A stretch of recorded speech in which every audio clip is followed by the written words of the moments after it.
لو انت طالب في ثانويه عامه اولى او تانية او تالتة ثانوي وعايز تحسن الانجليزي بتاعك، فلازم تكمل الفيديو ده للاخر. هقول لكم فيه اهم الادوات والمواقع اللي ساعدتني بشكل شخصي، وكلهم انا مجربهم شخصيا على مدار سنين. وبالمناسبه انا كنت مقفله الانجليش في اولى وتانية وكمان تالتة ثانوي، فدي كلها تجارب شخصيه وحاجات ساعدتني فعلا.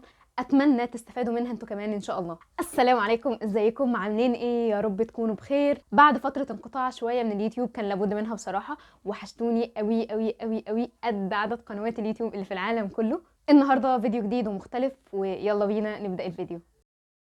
واول موقع معانا وهو انكفيد واحد من المواقع اللي انا كنت بستخدمها بانتظام من اول اولى ثانوي لحد ثالثه ثانوي، واي حاجه عايزه افهمها او اشوف شرحها كنت بشوفها من عليه بمجرد ما ابحث عن التوبيك ده في البحث. كان بيطلع لي نتائج بناس كتير شارحينه وانت بتختار اي واحد منهم. كمان في كاتيجوريز كده او تصنيفات كتير. عايز تتعلم ايه؟ عايز مثلا تتعلم سبيكينج، جرامر، listening، سلانج، ايتس، توفل، فوكاب، وكل حاجه ممكن تحتاجها غالبا هتلاقيها عليه. كمان كان كل مدرس منهم عنده تشانل على يوتيوب بيشرح فيها تبع انجفيد برضو، وكان اكتر حد بحب اسمع له وهي ايما، لان لغتها كانت سهله جدا جدا وبسيطه وتعرف تفهم منها بسهوله.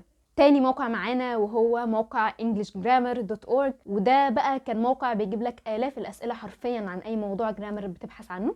ولا مش كده بس، ده في تصحيح على طول، ولو انت غلط بيقول لك انت غلط ليه وليه باقي الإجابات ما تنفعش، ودي حاجة أنا بعشقها بصراحة. الموقع ده كان أكتر موقع بستخدمه خاصة بقى في ثالثة ثانوي، لأن هو كان بيخليني أحل بالكومن سنس أو بالاستبعاد، ويخليني أوصل للإجابة الصح بان انا بستبعد الاجابات، ولو انا غلط بعرف الاجابه غلط ليه وليه الاجابه اللي انا اخترتها دي صح. فده كان اكتر حاجه انا بستخدمها في ثالثه ثانوي بصراحه. تالت اداه معانا وهو موقع يوجلش، وده موقع رهيب جدا لان اي كلمه عايز تعرف نطقها الصح بتبحث عنها فيه. ميزته بقى ان هو بيجيب لك الكلمه دي في سياق كلام النيتيف سبيكرز، والاف من الفيديوهات بنفس الطريقه بيجيب لك فيه الحته بس الكلمه بتتنطق فيه. فده موقع مهم جدا لو انت عايز تحسن النطق بتاعك او ان انت تتعود على سماع الكلمة صح او النطق الصح للكلمات. رابع حاجة معانا وهي قناة تيد Education، والفرق بينها وبين تيد العادية ان الفيديوهات هنا نادرا ما بتعدي ال5 دقايق، بيكلمك فيها عن موضوع علمي معين، فانا كنت بستغل فضولي اكتر اني اعرف عن الحاجه دي بالانجلش. فلو انت فضولي كده برضو هيفيدك قوي انك بتسمع كتير وبتعود ودنك على السماع والنطق وترتيب الكلام. وهتلاقي بلاي ليست كتيره فيها كل المواضيع اللي ممكن تتخيلها، فاختار منها اي فيديو يعجبك واسمعه. وخامس واخر اداه معانا وهي قناه Learn English with TV Series.